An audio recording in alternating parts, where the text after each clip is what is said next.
This ordeal, it may be that we brought it upon ourselves.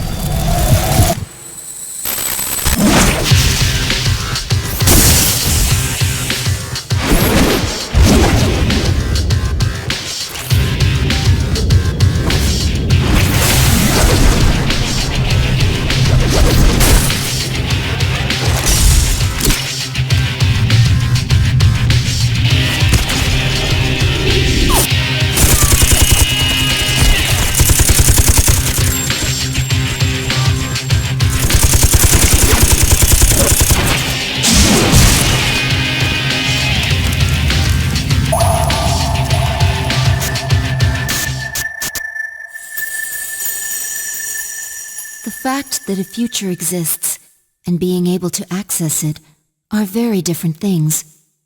We did not understand such an obvious and natural principle yet.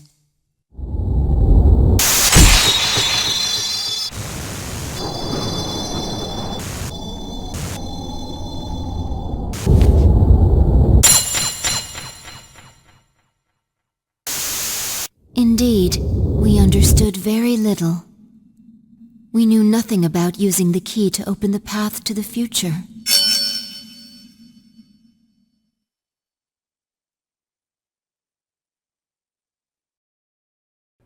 Welcome to Persona Every Day. Today's March 31st. Let's get going.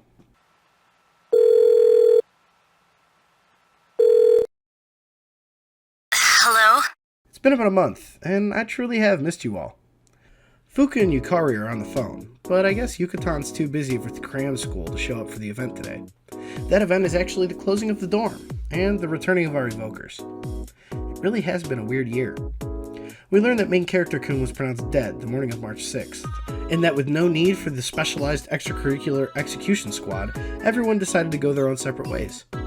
Aiga specifically has decided to return to the lab, and not enroll next semester at Gekukan. While it may be bittersweet, Mitsuru promised us a party to rival our last, complete with the full array of sushi, but minus a few friends. We get through the celebration, and with our bellies full of sushi... At the tone, the time will be midnight.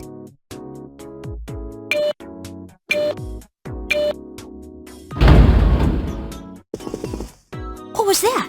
Good evening. It is now March 31st. Even with the weirdness afoot, I decide to head to bed. Unfortunately, since I'm a robot, I can't sleep. After receiving a sign of change from a faceless god, I get called downstairs by a panicked Fuka. I come downstairs to discover what seems to be another anti-shadow weapon terrorizing the rest of the group, and after quickly disabling it, and discovering Aigus is a dummy, I get pushed to my breaking point, and awaken to the power of the wild card. I won't let that happen anymore!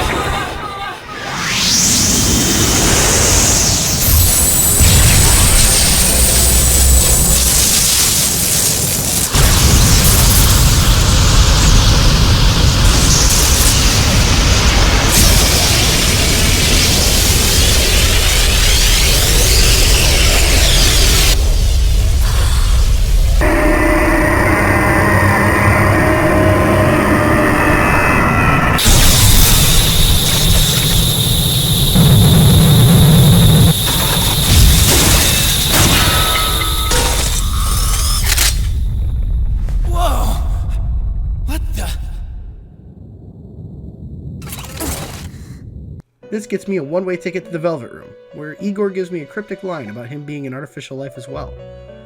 Now that I have the wild card, I have access to all of the features of the Velvet Room, excluding probably the most important one, the Compendium. Without this key tool, I'm forced to hold on to personas that I like, as well as engage more with Fusion. I actually like this. I can't just pump up an early game persona and let it carry me through like I did in the main game. Looking at you, Jack Frost. I come to in the lounge, and Yukari's here. I've got some new threads, real War Machine chic, and discover that they've tied up a machine literally created to fight demons. Thankfully, this machine chose to take a nap rather than decimate the crew, and after waking her up and questioning her, we learn that we're trapped in a Groundhog Day scenario, where March 31st just keeps repeating itself. The new bot, which calls herself Metis, brings us to the hyperbolic time chamber, and explains that in order to stop the days repeating, we'll need to explore the doors in the desert, rather than her original plan of just killing all of us. We're also trapped in the dorm with no other way out, and Fuka brings up a valid point. With no way to leave the dorm, we're all gonna starve if we don't explore these doors. Mitsuru assigns me as the leader of the expedition, as I now have multiple personas. And with that, we begin the answer. I guess... I promise to listen to what you say. So, could I call you sister?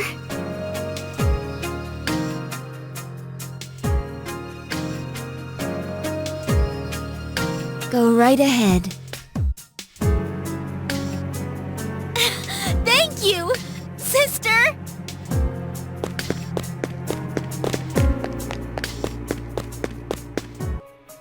The first big piece of advice I received regarding the answer was to keep Metis in the party, as apparently there's a section later on where you're forced to use her. I figure she has no weaknesses and she seems like a fusion of everyone's characteristics, so I have no qualms about that.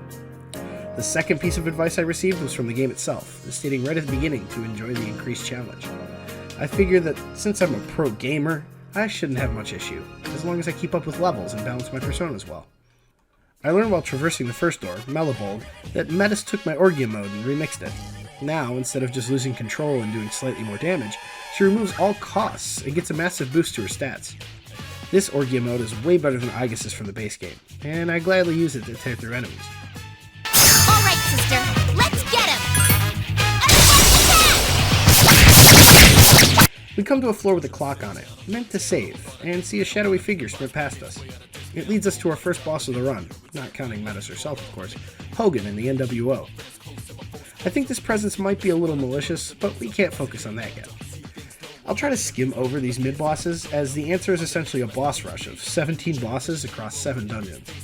Thankfully, they're divided into mid-bosses, bosses, and mandatory super bosses, and these folks right here are definitely of the mid variety. While climbing each floor, I make it a point to fight the enemies on my first run-through. In fact, that's how I did it in the main game. The difference there was I found the EXP curve plateaued towards the end, an issue that was definitely addressed here. Upon hitting level 31, I reach the bottom of Melibold and find a big door. Mitsuru and Fuka remark that this, quote, abyss of time is eerily similar to Tartarus, and Junpei points out that the shadows were supposed to disappear with the Dark Hour. Yukari says she's sick of this BS, and that she wanted to look forward rather than reminisce about the past. Upon hearing her sleeper agent word, Metis opens the door in front of us, and we find ourselves in Paulownia Mall. We finally found our way out of the dorm. Except Ace Detective here mentions that it's a little warm for March, and Officer Kurosawa spots us and chastises us for playing hooky. Apparently, we've been transported to June of last year, and while the crew tries to make sense of this, Metis lore dumps on the Abyss of Time, saying that these big doors are doors to the past, specifically moments from our memories. This one just happens to be a supply route, so after doing a little shopping and visiting Aegis's in-universe mother, we head back out and find ourselves in the lounge. We started on the next door, Coxodus, and I've gotta say, a large amount of the time spent in the answer is exclusively dungeon crawling.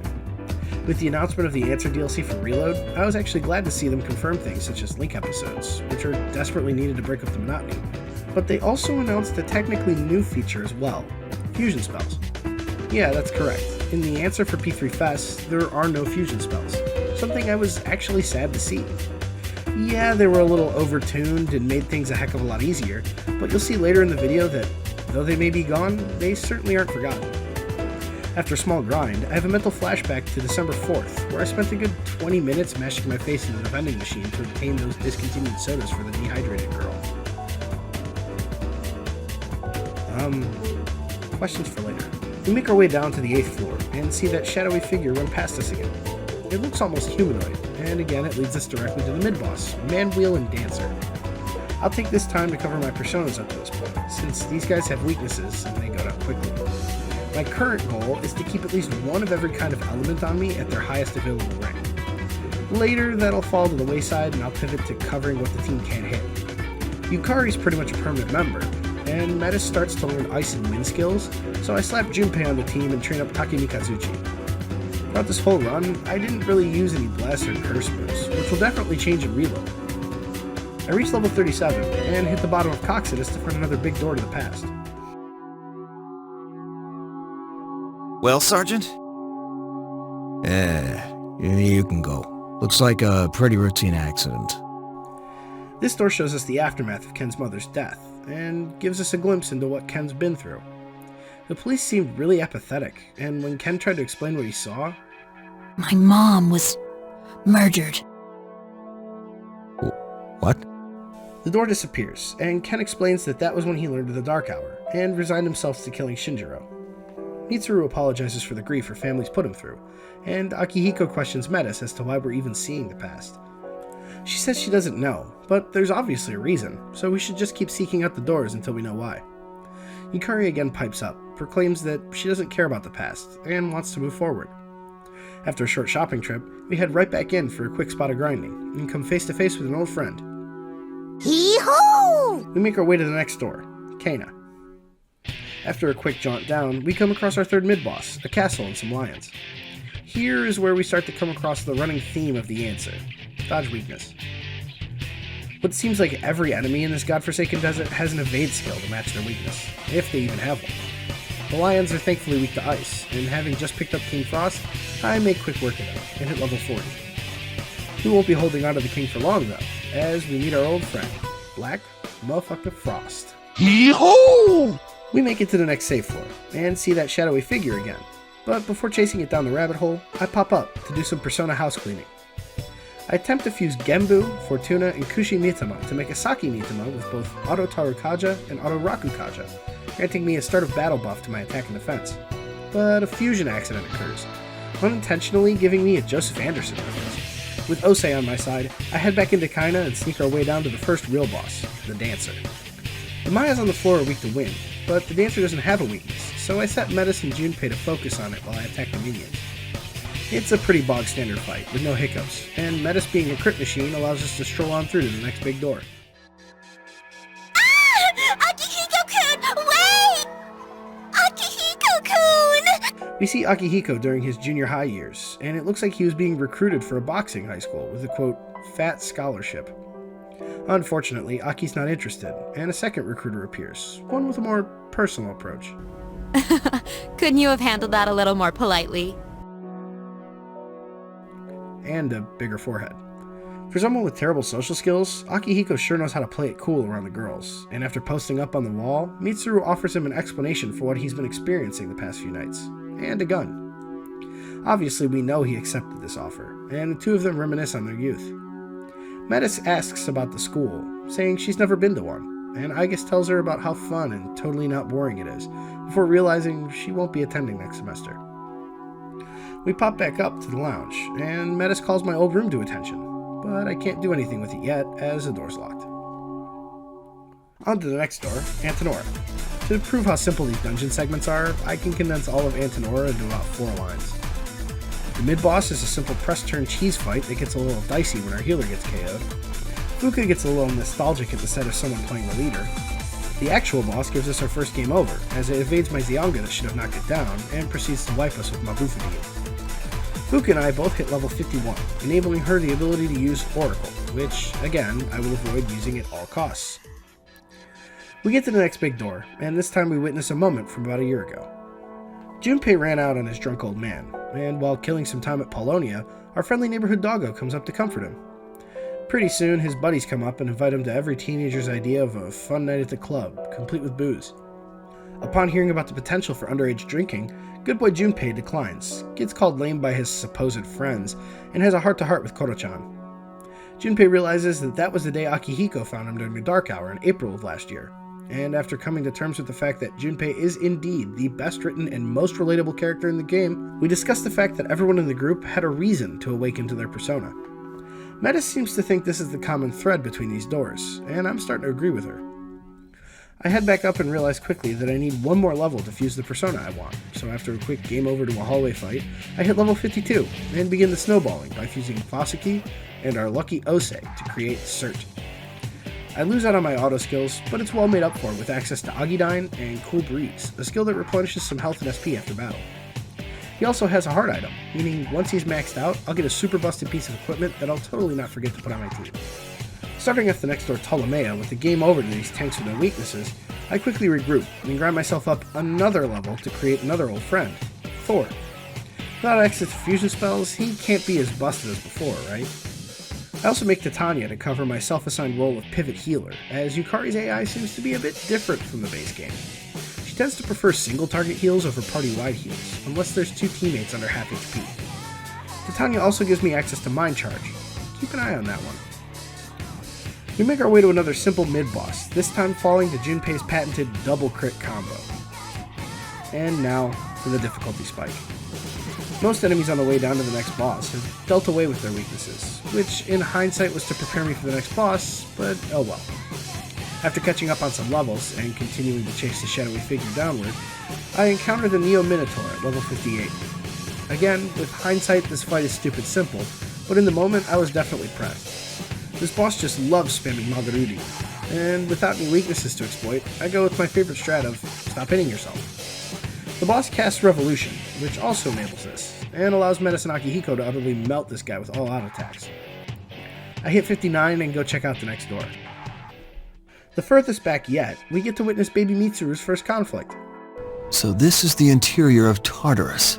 This Hojo clone spouts some scientific babble about how the guards with them have been genetically engineered to awaken to their personas, but like all good mad scientists, he's blatantly wrong. One of the guards actually turns into a shadow, something I actually didn't expect at all. The shadow attacks another guard, and Mitsuru awakens to her persona to protect her father. Her father seems extremely remorseful, saying she's been confined to their family's cursed legacy. Mitsuru seems shook, and to be fair, she did just see her deceased father that she pledged her life to for the first time in 4 months. But wasn't Mitsuru-senpai really cute when she was little? Vic, please don't talk about little girls like that. Metis again reminds us that all of these doors have something to do with our awakenings, and we decide to press on. I decide to do some more Persona cleanup after a dash down to the next door, Judeka. I said earlier in this video that as long as I kept my Personas in line, I wouldn't have much trouble, and I meant it. I've used Thoth and Rangda to make Kurama Tengu, and discover the final Persona I need to complete my quest for Bustedness, Odin. I figure I'll get Thor's heart item before fusing him away, so I keep him in my back pocket for now. While descending Judeka, Cert learns the ultimate fire skill, Ragnarok, a single target severe damage move. He also grants me his heart item, Blazing Flame, an accessory that gives immunity to fire damage. We make it to another mid-boss, and the reason I call them mid is because they all have a super exploitable weakness. This one, however, also summons his minions back to the board, meaning I have to waste a Soma on it. It also proceeds to dodge every attack I throw at it, and I only win because this shitty minion whiffed on Yukari. I hit level 62 from that fight, and Thor gives me his heart item, Lightning Gloves. Master has given Yukari gloves. Yukari is free. Before following our shadowy friend deeper into Judeka, I decide to summon the almighty Odin, who will soon learn probably the most busted skill in the answer. We make it to the boss of Judeka, a conceited Maya and the Jotun of Blood. Unlike his scary older brother, this Jotun can be damaged by all physical attacks, not just pierce.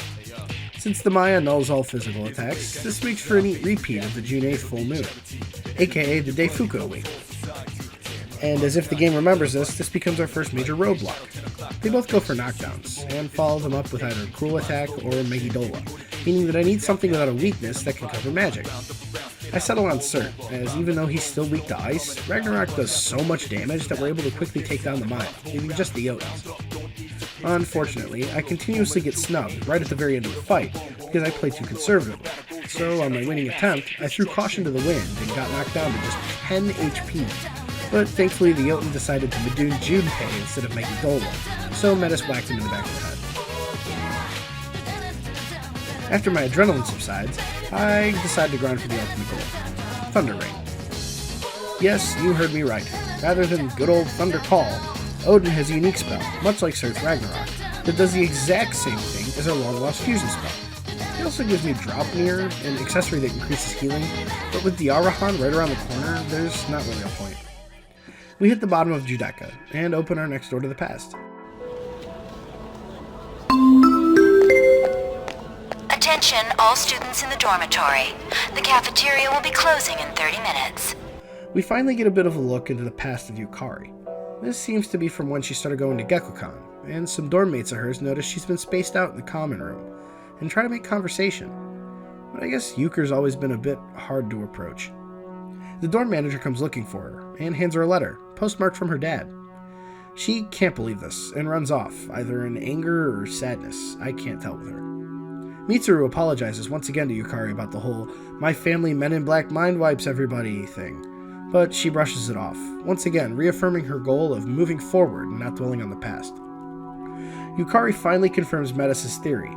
Each of these doors was an event that led to the initial awakening of everyone's personas. Since Aigis and Metis were designed to use personas, and Fuku's reason was displayed to the whole group on June 8th, the rest of the group was being shown everyone's reason. Junpei tries to drag Metis into the conversation, to have her explain why that is, but she flat out refuses, stating that whenever we talk about our past, she feels lost, and maybe a little resentful. Back in the Velvet Room, I perform what ends up being my final persona cleanup. I fuse Kali and Daisojo to create Skathik, a healer that can also do damage with Mabufadine and myriad arrows. I also fuse Kaiwan, Quetzalcoatl, and Lakshmi to create Koryu, who has Sama Rakarm, and Media Rahan, making him my go-to healer. I discovered that I can use Odin to make Thor, giving me a loop. I won't use this loop after this though, because the Titania from earlier gives Thor Mind Charge, and Odin gives his son Thunder Rain and Modziodine, making this my de facto persona for the rest of the run. Onward to Empyrean, the final door in this desert.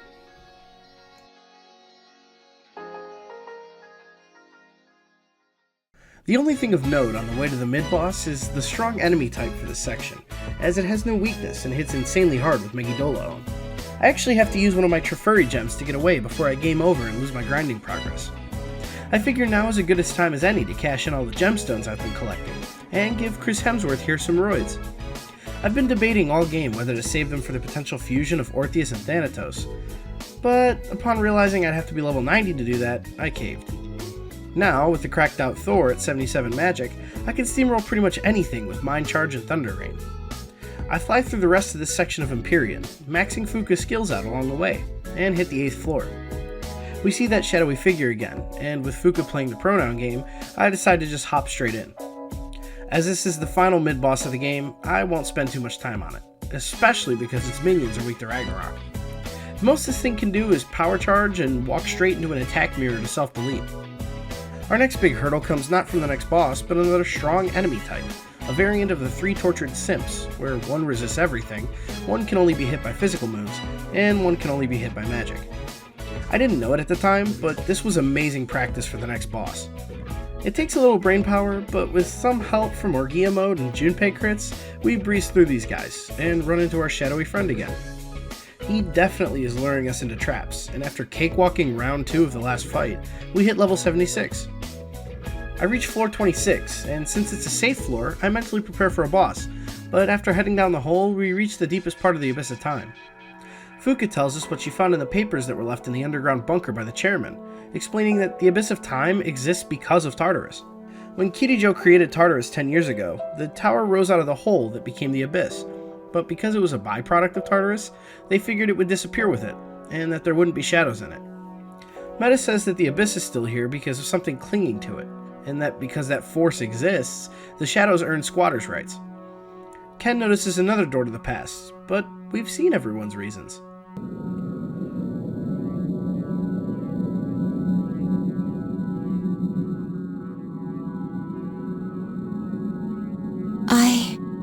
I am...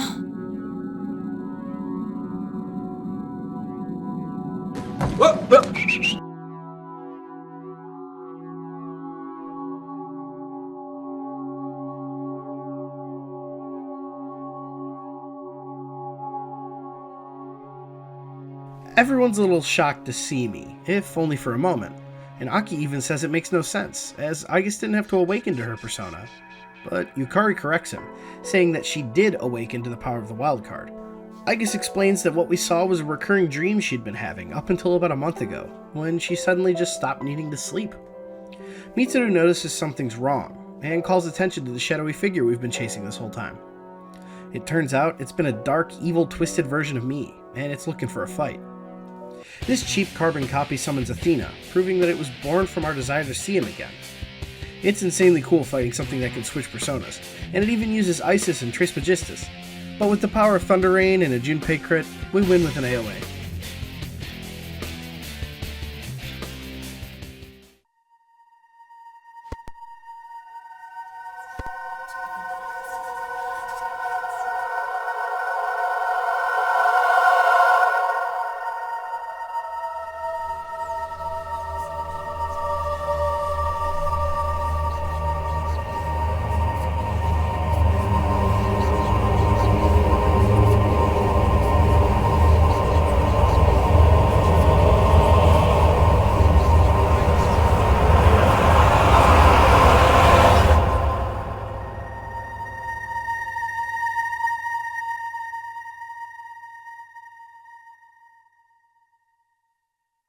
Okay, I can't wait to see that in Reload. Please, for the love of God, do not censor that.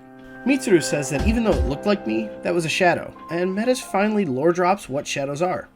Personas. After a quick Jungian psychology lesson and some light foreshadowing, Metis explains that the reason we're trapped is because they all wish desperately to see me. We all are handed a glowing key, the key of time, and Metis says that we have to use all 8 to open the door, but we get to choose which. If Metis had just kept her mouth shut then and there, this DLC would be over by now. But instead she explains that we can use the keys to unlock my room, and go back to the real past. We could get a redo on the fight with Nyx, and potentially prevent my death. Agus is confused on what to do, but we decide to head back to the dorm to discuss it. Upon heading upstairs, however, we're confronted by giant glowing cracks in the floor. Exposition Bot says that we need to make a decision quick, because if these cracks reach the front door, we won't be able to leave, ever. It's time for a group meeting, and rather than agree that we just fucking leave, there's an actual debate to be had about whether or not we use the keys to go to the past. Ken says that going to the past to attempt to save me could undermine my heroic act, and Akihiko agrees, saying that we need to move on and accept the present for what it is. Strong words, especially considering the growth he's undergone this year. Mitsuru and Junpei ask Yukari if she agrees, considering that for the past 24 hours of gameplay, she hasn't shut up about moving forward. But in a totally unforeseen change of character, Yukari says she wants to use the keys to go back and save me. She explains that the reason she's been so focused on moving forward is her attempt to honor my actions, but if there's a chance she can move forward with me there, she'd rather take the risk. Aki immediately calls her a pussy, and says she's throwing in the towel, but Yukari throws it right back in his face, calling him uncaring. Aki counters with his explanation, stating that he'd do anything in his power to save Miki, or Shinji, or even me, but when the risk isn't just him, but the entire world, well, he knows when the deck's stacked against him. Junpei takes a more neutral stance on the subject, and now it's Yukari's turn to call him a pussy for being too scared to fight Nyx again. As the group fractures around me, I look to Mitsuru to bring cohesion, but instead she straight up sides with Yukari, who suggests we fight over it. Because we need all 8 keys, and this is such an important decision, we won't be able to reach a compromise, so the group splinters, and Metis leads us all to a place to settle the argument. Thus begins the Dark Tournament arc, where the 3 teams, Urameshi, Toguro, and...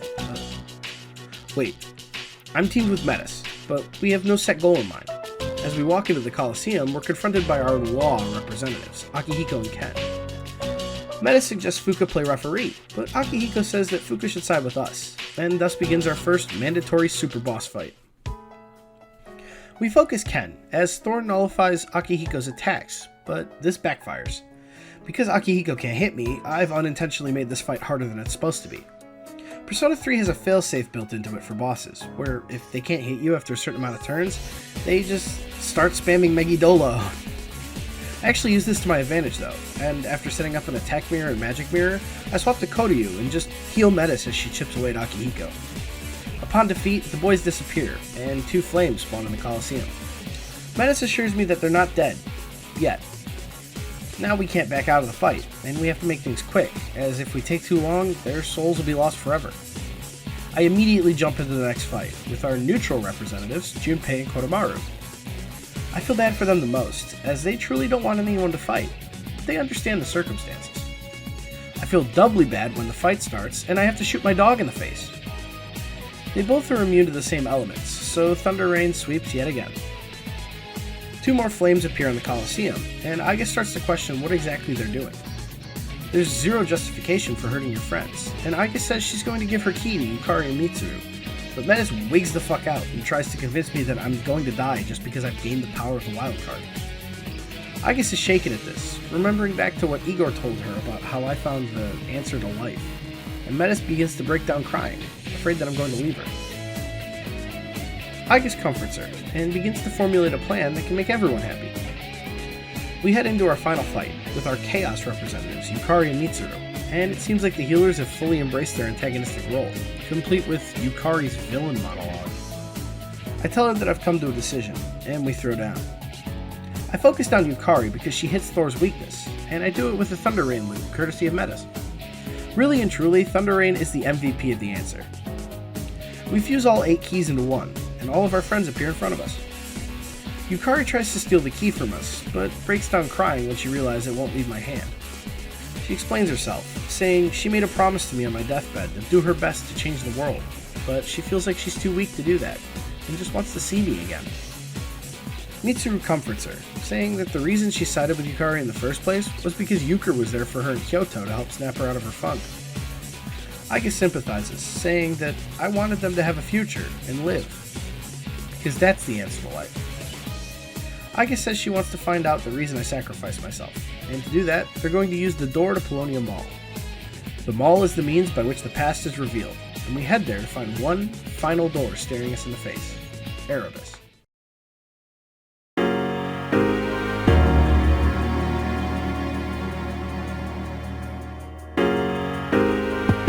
This place. This feeling. This is where the last battle was. We find ourselves back at the end of Evangelion, and watch as I normally submit my sword to be chained to a door.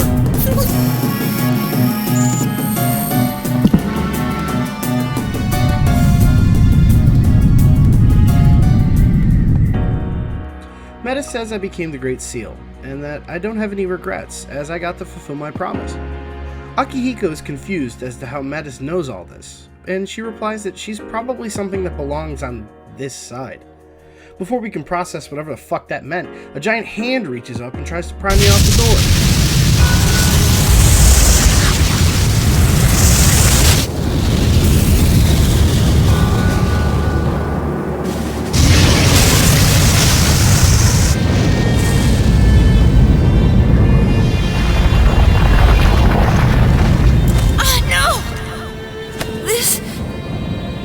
A shadow. So many. All those peoples. As I thought, the seal's real purpose. It wasn't to hold back Nyx. It was a seal so that it couldn't be touched.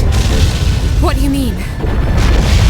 That monster isn't a shadow. It's the accumulated malice that came from the hearts of countless living people.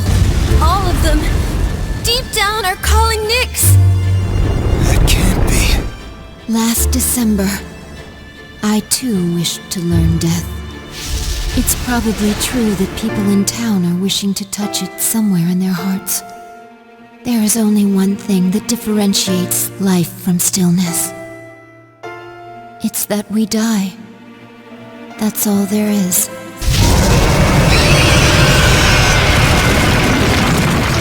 I think I understand. When your life loses its meaning, the fact of death can be kind of comforting. That lurking malice we're unaware of is strong enough to give birth to such a huge monster. And maybe that's just how it is these days.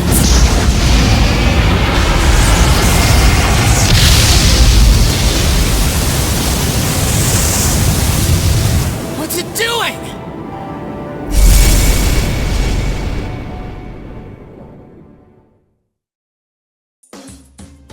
Noticing that I have the wild card now, the big fuck-off creature charges us, thinking it can use me to open the door. We all restate our resolve, and begin our final fight of the answer, against Erebus. Since this is it, I can go all out, and use up the rest of my attack and magic mirrors. Erebus has a unique attack, called Dark Embrace, where he begins to charge up energy. I actually had to Google what this attack does if it lands, as I just kept knocking it out of focus. Apparently, this thing one-shots your whole party if you can't deal 1200 damage to it in time. With Mind Charge and Thunder Rain, as well as everyone launching their strongest attacks, and one singular Soma, we knocked this poor bastard back where he came from.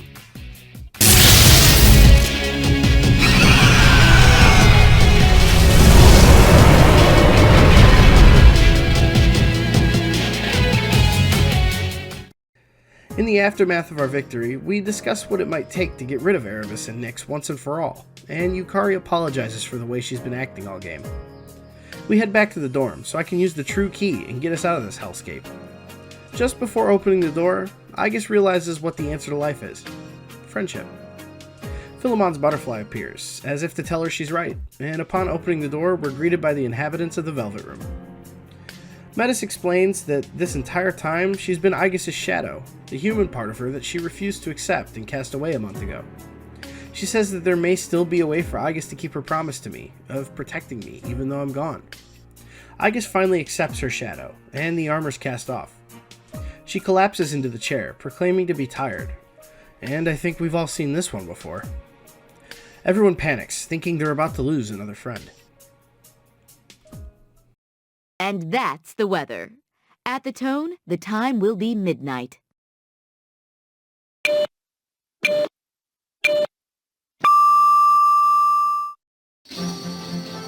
Good evening.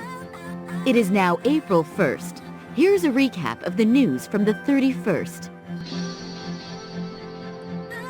We're finally here, April 1st. It feels weird not uploading this segment on April 1st just for the bit, but I can live with it. Or maybe I can't, as the group tries desperately to wake Aigis up to no avail. They drag me back to my room, where Fuka runs a diagnostic, and Akihiko swaps bodies with Mitsuru for a second. Is that it? They find out that Aigis' synaptics were overloaded by the power of the wild card. Luckily, I wake up before they can rewire my brain, and they all realize I slept so hard because I haven't slept for a month. With my synaptics still fried, the only explanation for why I'm alive is, well, being alive. Man, I was pretty freaked out there for a while, but I think we got our happy ending. Vic, please don't say happy ending. Before we all head to bed, Mitsuru hits us with a surprise announcement. We get to keep our evokers. Collecting them was her way of running away from the past, and after the ordeal we've had, she figures we should keep them, until at least the day Nyx and Erebus are truly through. Later that morning, we're all packed up and ready to go. Mitsuru says a car is on the way for us all, and Junpei takes a massive tumble down the stairs trying to carry everything at once. The car pulls up, and Aigis stops everyone to make one final request. She wants to enroll at Gekukan next semester instead of going back to the lab. Like the group mom she is, Mitsuru proudly tells the driver to take them all to the new dorms. We say sayonara to Iwatadai, and Yukari asks Aigis a very important question.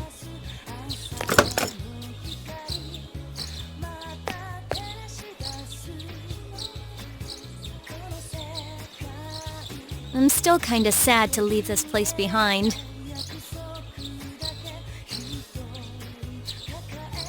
Yes, but change is part of life. Hey, I guess, if you're gonna live in the dorms, you wanna be my roommate? Huh? I mean, you need one, right? But hey, no need to be so formal. We are friends, aren't we? Yeah, you're right.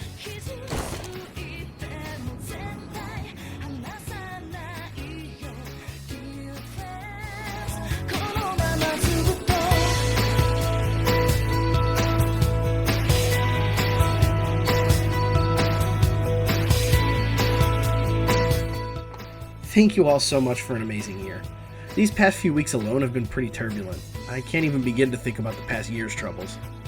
I especially want to thank everyone who commented on any video this past year. It's so crazy seeing familiar faces and learning everyone's senses of humor. Before I call it though, I've got one final thing to show you all. I hope you all stay in good health and good spirits. Love you guys.